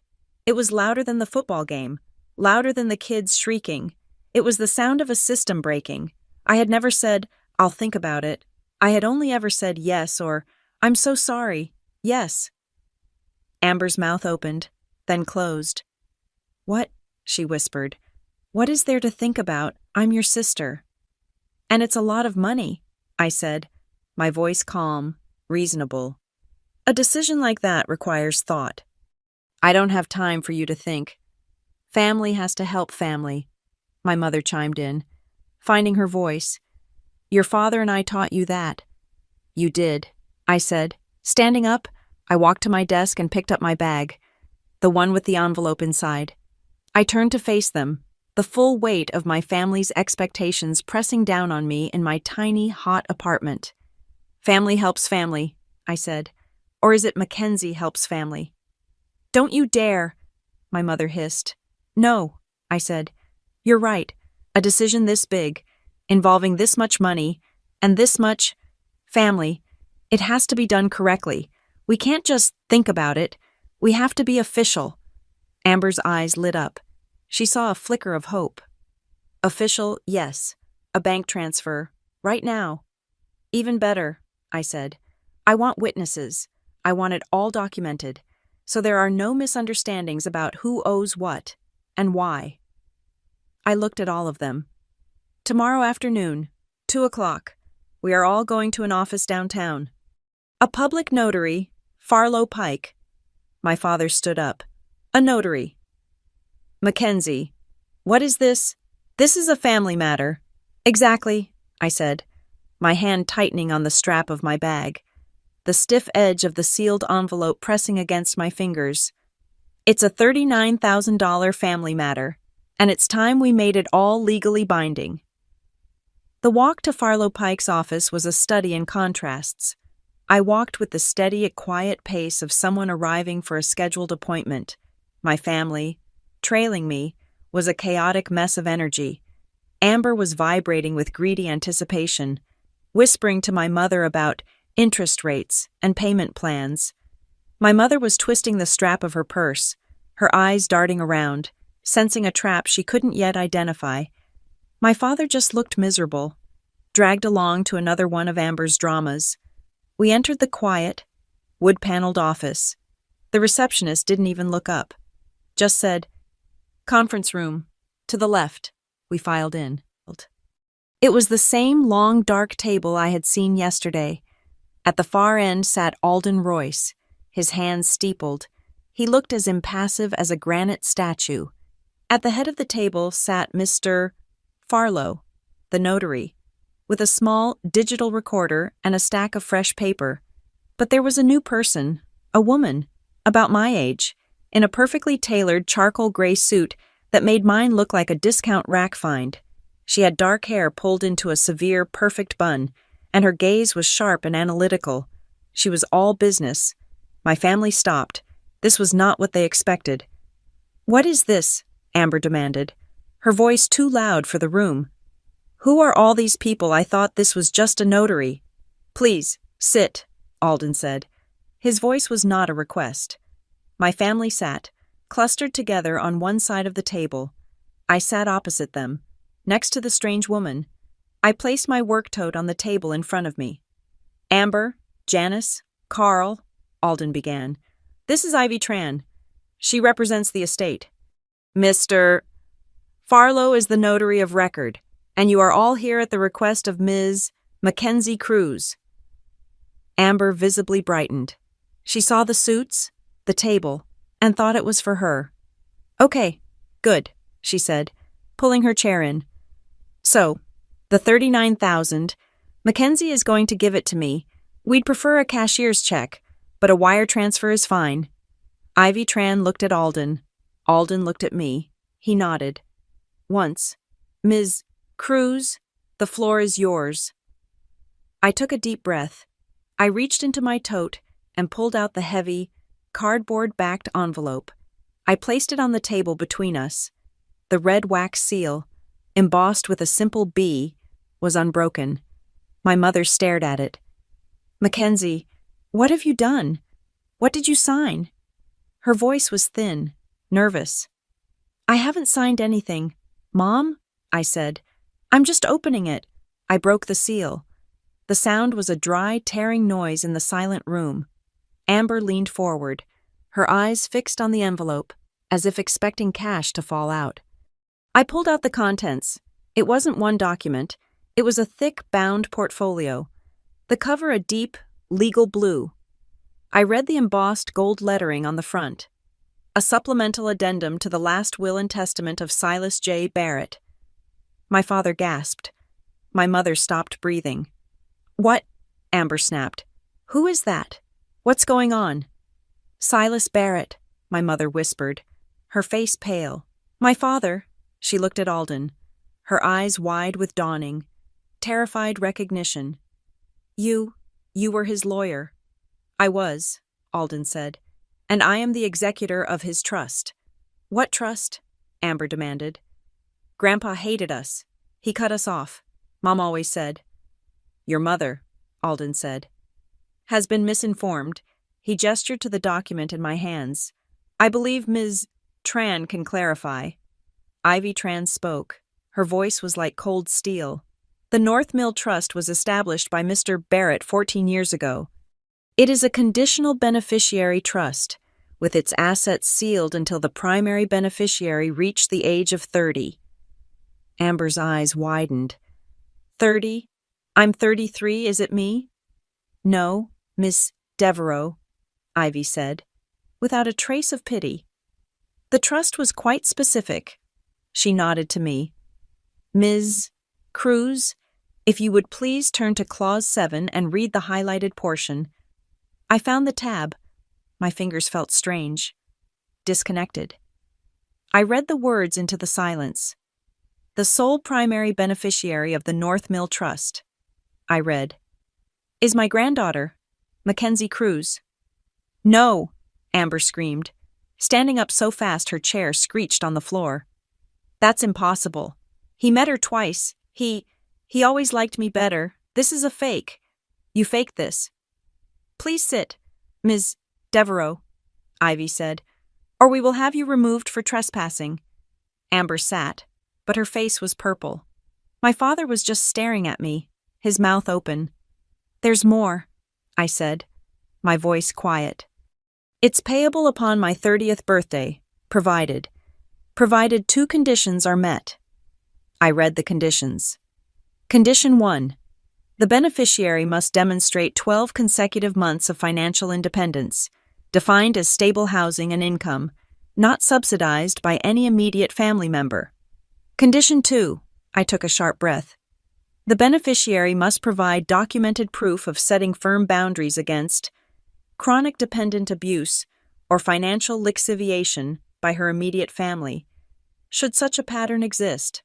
I looked up from the page. Financial lixiviation, the process of having your resources leached away by others.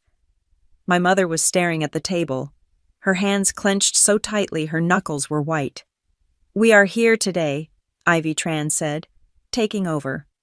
To certify that Ms. Cruz has met both conditions, she opened her own, identical blue folder. Condition 1, financial independence. We have here Ms. Cruz's Atria Ortho employment contract, her salary verification, her credit report, and a copy of her apartment lease. She has been independent for 12 months. She qualifies. Ivy looked at my family. Condition 2. The boundary test. This was the trigger.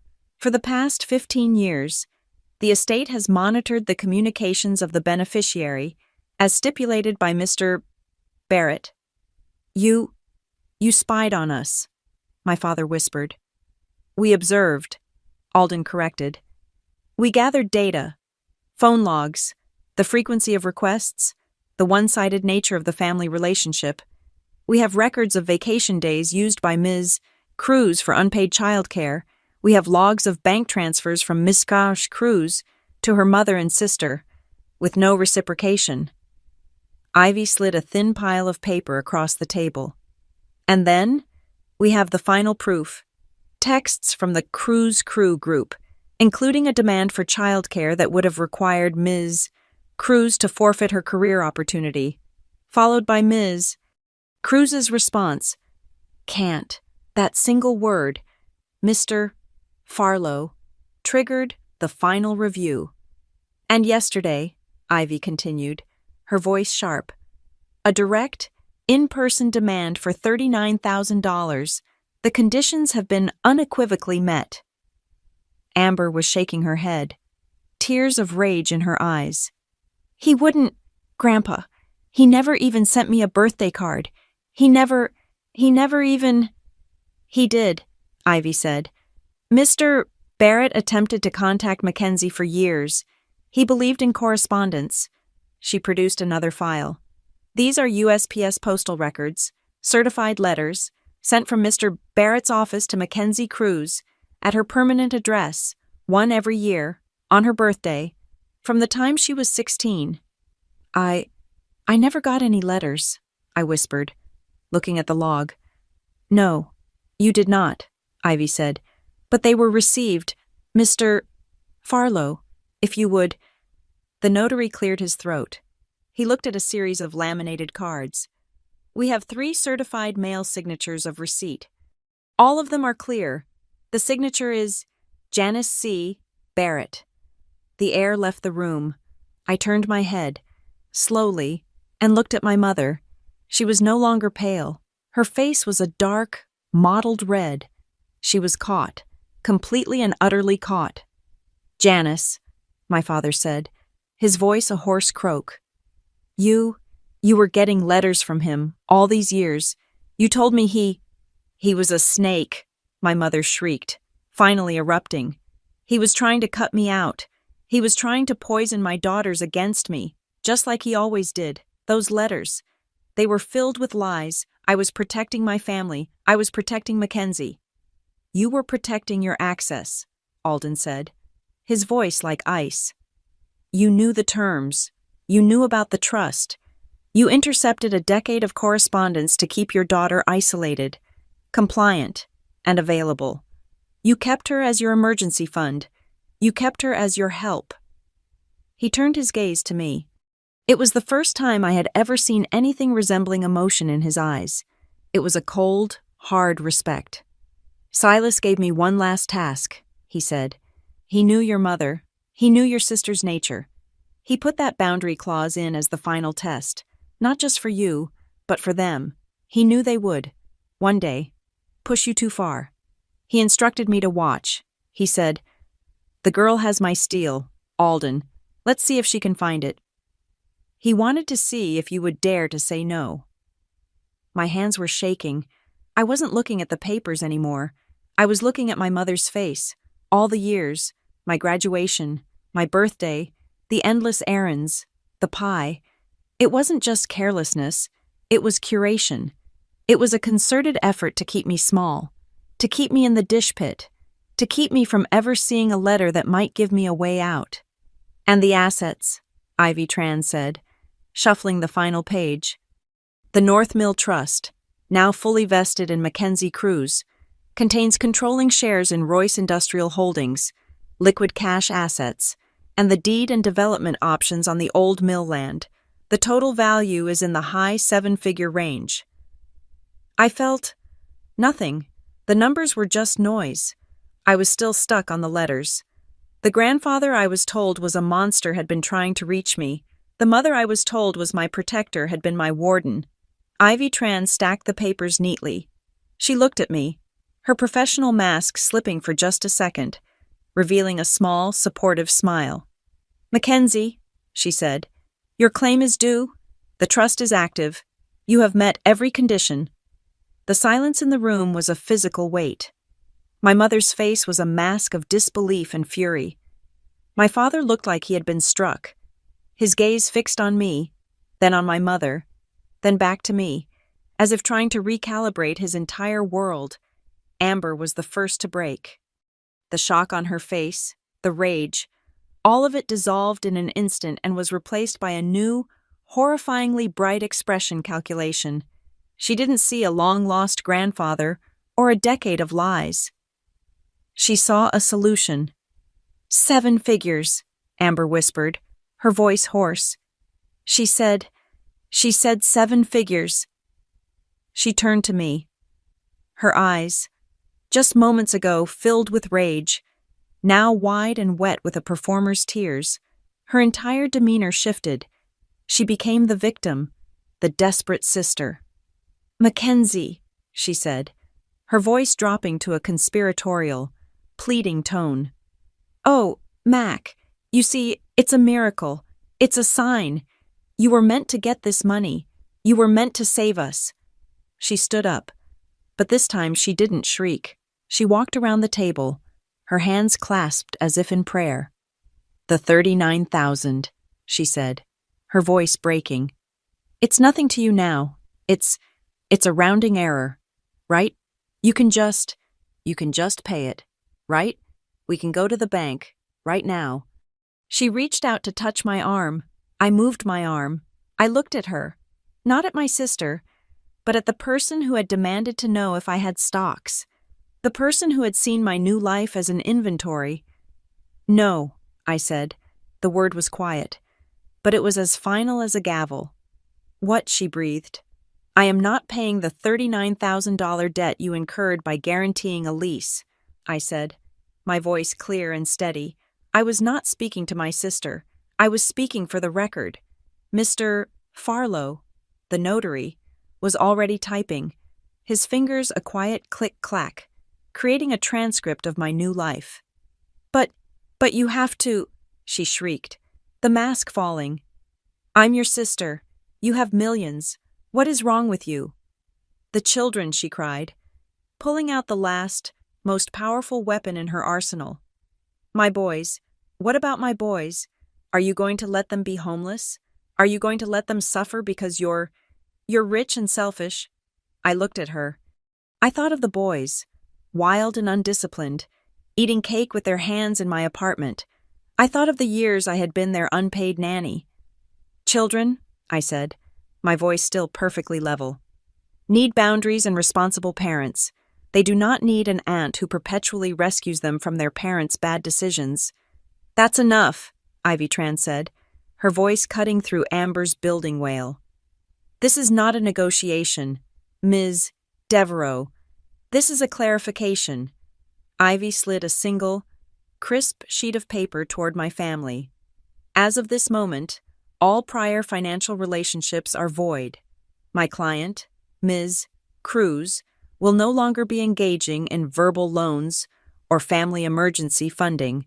Any future request for assistance of any kind must be submitted formally, in writing, via email, to my office.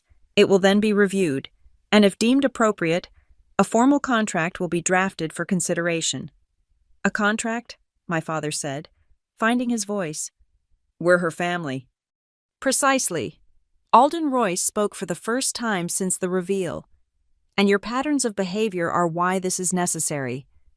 He opened his own briefcase and pulled out a different folder, sliding it to Ivy. "Mr. Royce and I," Ivy said. Also need to discuss a few irregularities we found during the discovery process. Specifically, 2 Paycheck Protection Program loan applications from last year. Amber's face went from red to a sickly, mottled white. The applications were for Amber Sparkle, a sole proprietorship. Ivy continued, reading from the page. But the business address listed, the one used to secure the funds, she tapped the paper, was Mackenzie Cruz's former apartment address in Fairmont, Ohio. Amber, my father whispered. You used my address, I said. The cold, final piece of the puzzle clicking into place. It was just a technicality, Amber stammered. The bank. They needed a real address, not a PEO box. It didn't hurt you. It didn't hurt anybody. It is mail fraud, Ivy said, her voice flat. It is a risk of legal entanglement that my client's estate cannot tolerate. There are no children involved in this, so it is a simple matter of fraud. Alden looked at Amber. You put her, and potentially her new role at Atria Ortho, at risk. We have, of course, already alerted the Small Business Administration that the loans were obtained under potentially fraudulent pretenses and that my client has no knowledge of them. They will likely be in touch. Amber looked like she was going to be sick. Therefore, Ivy said, sliding a second document toward Amber, before you leave this office, you will sign this. It is a cease and desist, acknowledging your use of Ms. Cruz's identity and address, and agreeing to never use her personal information again. It is also a no-contact agreement. You will not contact Mackenzie Cruz, by phone, text, or any other means, for the purposes of soliciting money. All communication goes through me. My mother finally spoke. She was in a state of shock, but her old instincts were firing. She was looking for a solution, any solution but this. Carl, she said, her voice trembling as she grabbed my father's arm. Our house. We can mortgage the house. We can get the money for Amber. We'll fix it ourselves. We don't need her. She spat the last word at me. My father looked at her, his face a mask of defeat. Janice. We don't need to, Alden said, not unkindly. I took the liberty of reviewing your assets, Mr. and Mrs. Cruz, in preparation for this meeting. Your house is already flagged with a credit warning. It's over-leveraged. The guarantee you also signed for Ms. Devereaux's lease has already placed a lien on your property. You have no equity left to mortgage. You have no way to fix this. The room was silent. Amber was ruined. My parents were ruined. The entire toxic system that I had been propping up had finally, spectacularly collapsed on itself. I looked at them. They were my family, but they were also strangers who had used me, lied to me, and were now looking at me with undisguised hatred. I will, I said. Offer a path to reconciliation. They all looked up, a desperate, pathetic flicker of hope in their eyes. Ivy slid the third and final document in front of me. Ms. Cruz is offering the following terms for a potential family reconciliation. This is not a negotiation. These are the conditions. I looked at them and spoke, letting them hear it in my own voice. 1. The 3 of you, Mom, Dad, and Amber, will enter comprehensive family therapy, with a therapist approved by my legal team, to address financial enmeshment and boundaries. 2. Amber will get an independent job, not a live stream, a job, with a W-2, and she will provide pay stubs to my lawyer as proof. 3, I said, my voice hardening as I looked at my mother. I will receive a formal, written apology from you, Mom, for the interception of my grandfather's letters, an apology that acknowledges the truth. And 4, you will cease all financial demands, period. I leaned forward. If and only if you meet all of these conditions, consistently, for 12 months, then, at that time, I will consider offering structured, contractual assistance. Not before. It was my mother who broke. The shock wore off, replaced by a pure, black, venomous rage. Ungrateful, she shrieked, her voice echoing in the quiet room. You are an ungrateful, cold-hearted snake. Just like him, after everything we did for you, we fed you, we clothed you, we. Janice, Alden said, his voice quiet but absolute. Being ungrateful is not the same as refusing to pay other people's debts. His words hung in the air. My mother's mouth snapped shut. Mr. Farlow, the notary, simply said, "The minutes are recorded." He took out a heavy metal embosser and a stamp. He pressed his seal onto the transcript. The sound a dull, final thud. Amber, her face ashen, took the pen Ivy offered her. Her hand was shaking so badly she could barely hold it, but she signed the cease and desist. She signed the no-contact agreement. She had no choice. My father sat, broken, a man who had just seen his entire life revealed as a sham. My mother was silent, her hatred a tangible thing in the air. They were dismissed. Ivy gestured to the door. They filed out, not as a family, but as three separate, defeated individuals. The door clicked shut, leaving me alone with Alden, Ivy, and the notary. The notary slid the final document to me. It wasn't a demand. It was an acceptance, the activation of beneficiary for the North Mill Trust. I took the pen. My hand was steady. I signed my name, Mackenzie Cruz. "Congratulations, Miss Cruz," Ivy said. "The trust is now fully under your control. Our first transfer will be to open your new private bank accounts. How much would you like for the initial withdrawal?" I looked at the document. I thought of the 7 figures. I thought of the transition fund envelope in my apartment, the one with $500 from the diner. "No withdrawal," I said.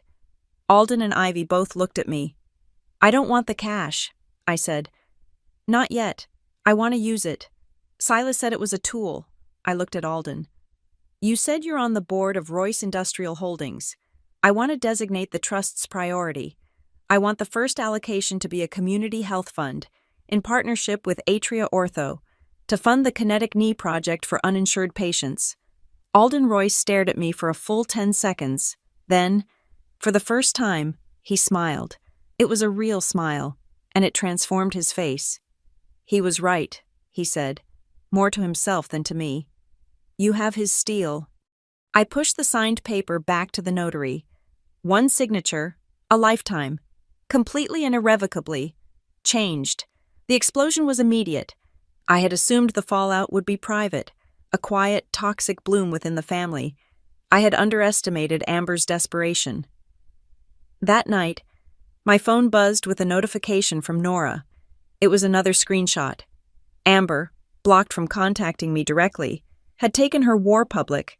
She had posted a long, tear-stained story on her Instagram, a platform she usually used for selling cheap jewelry. It was a selfie of her eyes red, her makeup smeared. The caption was a masterpiece of manipulative fiction. "I am so heartbroken. I never thought I would be the person to air family drama, but I am living a nightmare. My own sister, who just inherited millions of dollars, is refusing to help her family. She is letting her own nephews suffer.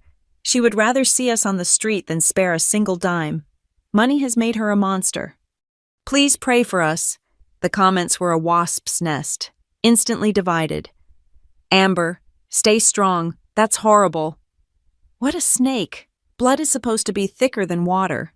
And then, from distant relatives who had been at the same holidays, who had watched me serve the turkey. "Wait, Mackenzie. That Mackenzie. This doesn't sound like her." 2 sides to every story. "Amber, what did you do?" I didn't respond. I didn't feel rage. I felt a cold, clear focus. I saved the screenshot. I forwarded it to Ivy Tran. I went to bed. By the time I woke up for my run at 5 in the morning, the post was gone. Ivy had already responded, not with a text, but with action. I found the email she had sent at 1 a.m. It was a formal cease and desist defamation letter, citing North Carolina state law. Sent not just to Amber's email, but to the legal department of her social media platform. The story, and the account it came from, had vanished. Clarity had become a weapon. My work, my real work, began. Alden Royce, true to his word, was not a guardian angel. He was a director. He introduced me, not as his protege, but as the new, primary stakeholder of the North Mill Trust. I was invited to a community foundation meeting.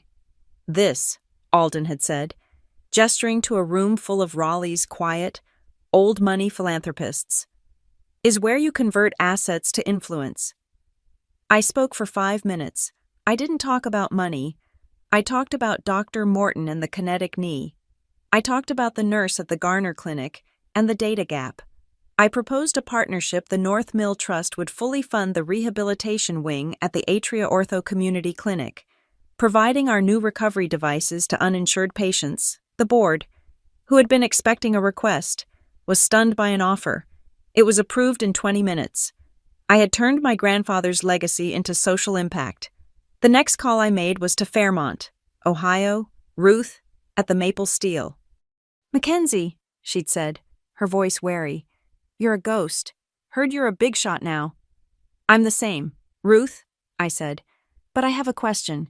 Is the diner still for sale?" "Old man Reynolds wants to retire," she'd confirmed. "He's selling. Why?" "The trust is acquiring a 30% stake in the Maple Steel," I said, reading from the script Ivy had helped me draft. "On 2 conditions. 1, all current staff are retained. 2, the night shift, especially the dish pit, gets a 15% wage increase, effective immediately." There was a long silence. "You're buying the diner to give the dishwasher a raise. I'm investing in a business I know has a good team," I said. "I'm also promoting Miguel to shift lead, and I'm offering you, Ruth, a position as operational consultant with a full-time salary to manage the transition, if you'll take it." I heard her take a shaky breath. "Goddamn, Mac, yes, I'll take it." They were the first people who had seen my kindness, the first ones to validate me. They were the first yes my money would buy. The emails from my family, now that their direct lines were cut, started arriving in Ivy's inbox. She had set up a filter. They were forwarded to me once a day, in a single, neat digest. Ivy called it the emotional legal file. "When you feel guilty," she'd advised, "read this file. When you start to miss them, read this file. When you wonder if you were too harsh, read it. It is the truth." And it was. The emails were a masterclass in manipulation. From my mother, "Mackenzie, I am your mother. You cannot do this. You cannot block me. I am sitting here, sick with worry. Your father is a broken man. You have broken our family. I am writing the apology, but my hands are shaking so much I can't hold the pen. Please call me. Just call me. Honey, I need to hear your voice." From Amber, sent from a new, anonymous email address. "You think you've won. You think you're safe. You and that old bastard and your bitch lawyer. You will never be safe. You owe me. You will always owe me." From my father. "Mac, please, just one last time. Amber she's not well. She's talking about bankruptcy. Your mother isn't sleeping. Just one last loan, just to get us through. We'll sign the therapy papers. We'll sign anything. Just please, don't let us drown." I read them.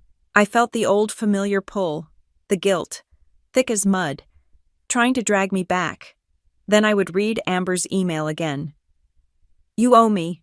I deleted the digest. I went to work. 6 months after the meeting, Dr. Morton called me into her office. The community clinic was a success. Our data from the uninsured patients was providing insights we'd never had. The program was expanding. "You're not a specialist. Cruz," Dr. Morton said, not looking up from a budget sheet. "You're a strategist. I'm promoting you, regional program lead, full oversight of all 6 clinics, plus the community wing. Don't make me regret it."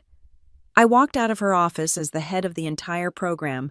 The girl who used to scrub pans was now managing a multi-million-dollar medical deployment. That night, a call came to my private number, the one I had given my family for emergencies only. It was my father. "Dad," I answered, my heart rate instantly kicking up. Is it an emergency? No, he said, his voice small, old. I I just, I lied. It's not an emergency. I just wanted to talk. I, we're losing the house. Mac, for real this time.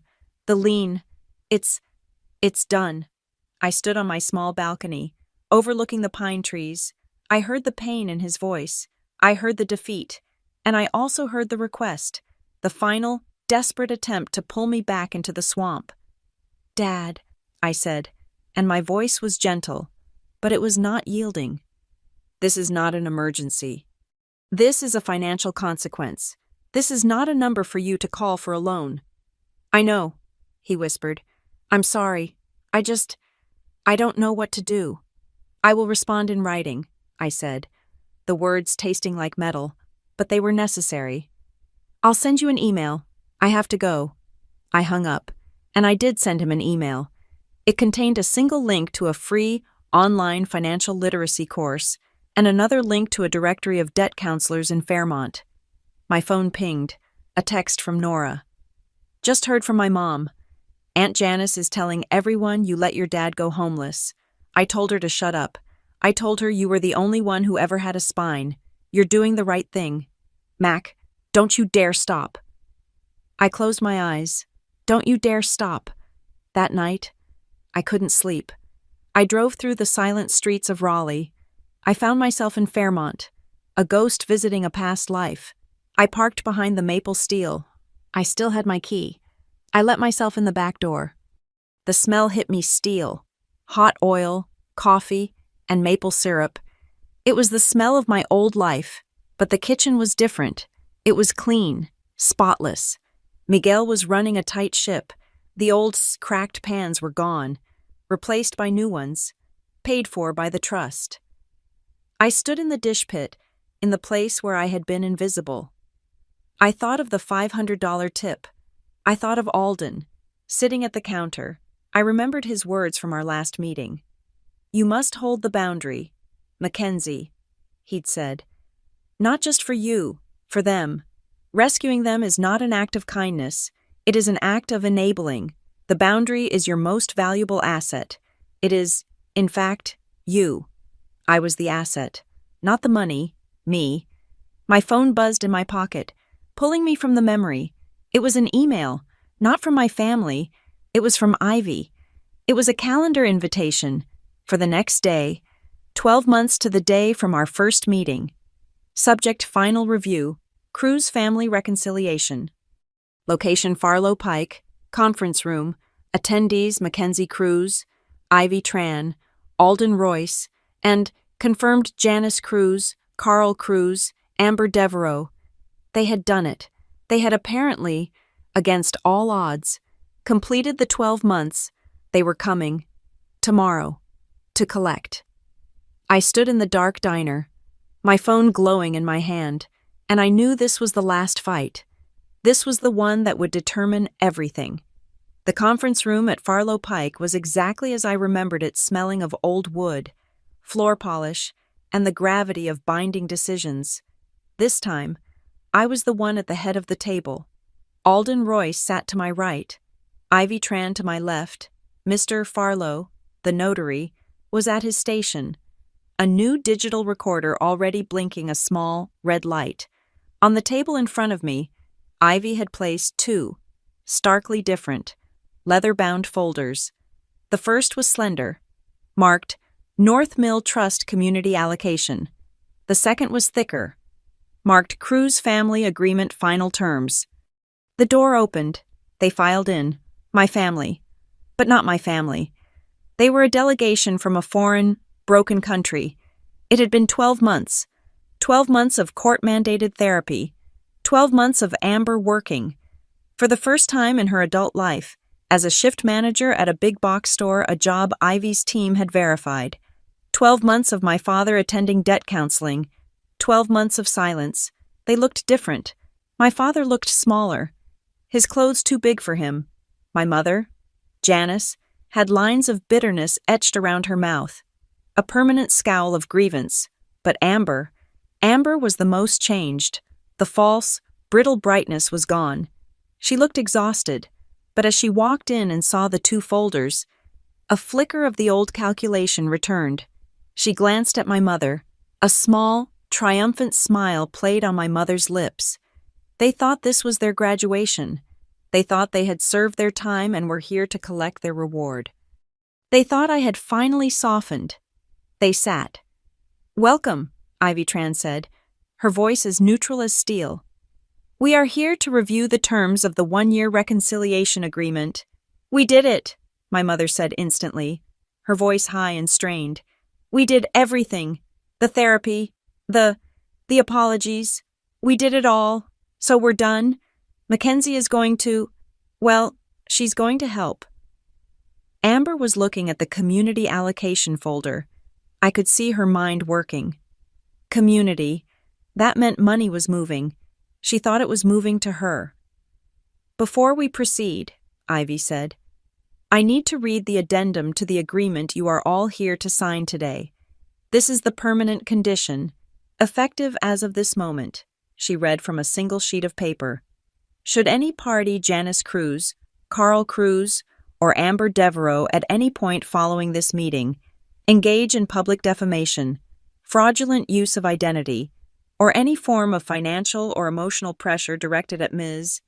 Mackenzie Cruz, a pre-signed restraining order will be filed with the court. All communication will be permanently severed. This is not a negotiation. It is a fact.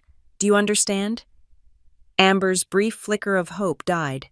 My mother's smile froze. "Good," Ivy said. "Now," Alden Royce spoke, his voice quiet. "Before Ms.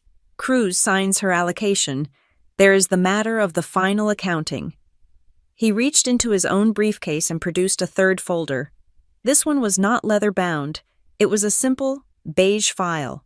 He slid it onto the table. "Over the past year," Alden said, "we have held this in reserve. We felt it was unhelpful to the therapeutic process, but today is a day for absolute clarity. We are not just closing a book, we are auditing it." He opened the file. "First, the United States Postal Service report confirming the chain of custody for 14 years of certified mail, all signed for by," he looked at my mother, "Janice C. Barrett. Here," he slid a glossy photo across the table, "is a high-resolution image of your signature on the receipt for the letter containing Mackenzie's original trust notification at age 18. My mother recoiled as if the photo were a snake. "Second," he continued, "the final report from the Small Business Administration regarding the fraudulent PPP loan applications." He looked at Amber. Her breath caught. A small, painful gasp. "The investigation is now closed. The estate paid the $39,000 back, in full, on your behalf, not as a gift, but to sever your legal tie to Ms. Cruz. You will find that sum has been attached as a formal lien against any future property you may ever own. You will pay it back, to the trust." Amber's face went ashen. She had thought her debt was to the government. It was now to me. "So, let's be clear," Alden said, his voice dropping. "You are not here because you have been cured. You are here because you have met the bare minimum of a legal agreement, under threat of total financial and criminal exposure." He closed the folder. "The floor is yours, Mackenzie." I looked at them. My mother's hatred, my father's shame, my sister's hollowed-out desperation. "I am not here to buy your mistakes," I said, my voice filling the quiet room. "I did not come here today to sign a check for $39,000. I am not your resource. I am not your bank. And I am not your help." I pulled the first folder, the community allocation, in front of me. "I am here to sign what belongs to me, and to sign for what I am choosing to build for the community." "Family," my mother began, her voice a reedy whisper. It was her last, tattered flag. "Family," I said, cutting her off, "is built on respect. It is not defined by who has access to your bank account." My father had been silent, staring at his hands. Now, he looked up. His eyes met mine, and for the first time in my life, I saw him. I saw the weak, tired man who had let all of this happen. "He's right," my father said, his voice a gravelly whisper. "Alden, he's right. I'm sorry. Mackenzie, I'm sorry I let you. I'm sorry I let us turn you into the backstop. I'm going to keep going to the therapy. For me." It was the first real apology I had ever received. It was a crack in the foundation. "Thank you, Dad," I said. Alden Royce watched this exchange, his expression unreadable. Then, he looked at Ivy. "I believe it's time." Ivy dimmed the lights. She turned on a small tablet that was at the head of the table. A video flickered to life. It was a man, older, with sharp blue eyes just like Alden's, but with a fire in them. He was sitting in an office, not unlike this one. The video quality was old, from at least 12 years ago. "This is for Mackenzie," the man said, his voice a crisp, commanding baritone. "For my granddaughter." A graphic appeared, Silas Barrett, recorded for the North Mill Trust. He was looking right at the camera, as if he was looking right at me. "I've set up a test. Mackenzie," he said, "a lot of hoops, a lot of conditions.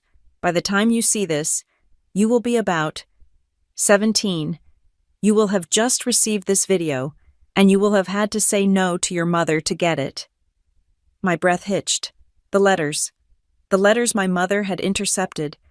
This was what was in them. "Your mother," he said, with a dry, humorless smile, "thinks family is an obligation. I think it's a choice.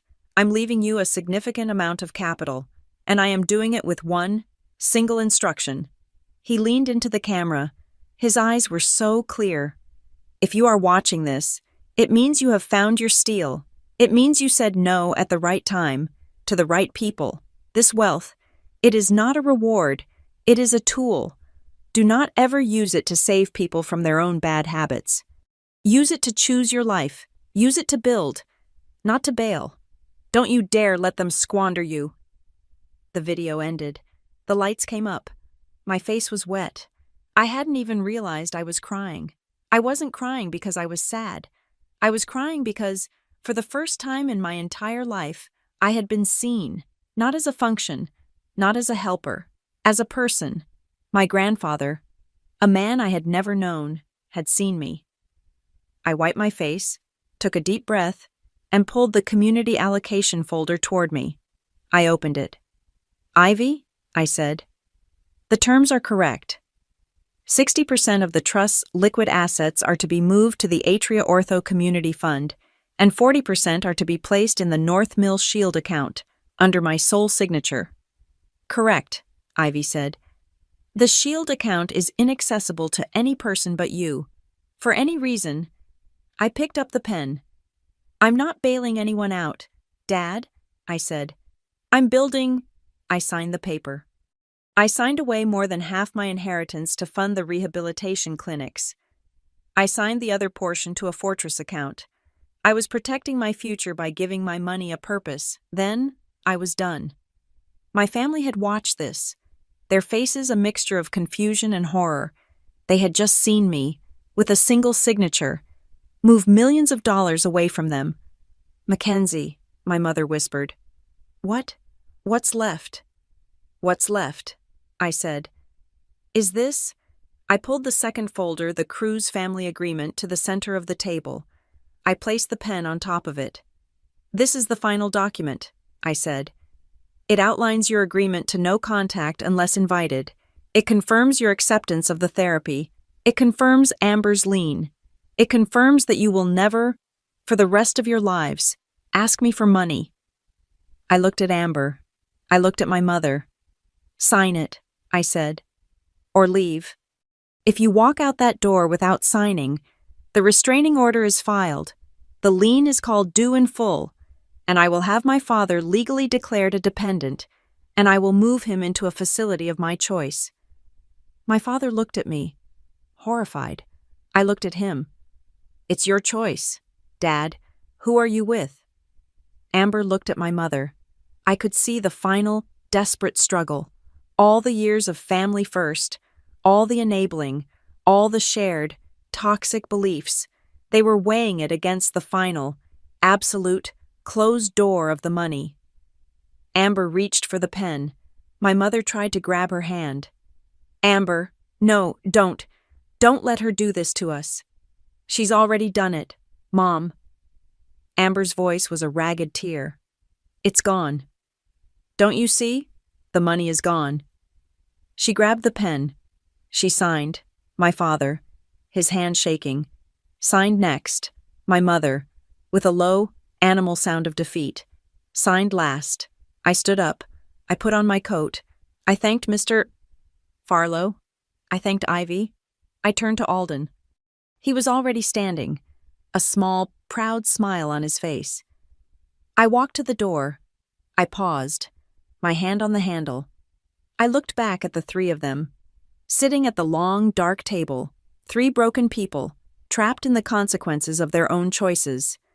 The boundary is here, I said, my voice clear. I'm happy on this side. I walked out. The door clicked shut behind me, and as I walked down the hall, I heard it, the final, satisfying, heavy thud of Mr. Farlow's certified stamp, hitting the paper. It was the sound of a heartbeat, finally finding its correct and proper rhythm. Thank you so much for listening to my story. I'd love to know, where in the world are you listening from? Drop a comment below so we can connect and share our thoughts. Please subscribe to Maya Revenge Stories, like this video, and give it an extra boost by hitting the hype button so more people can hear this story.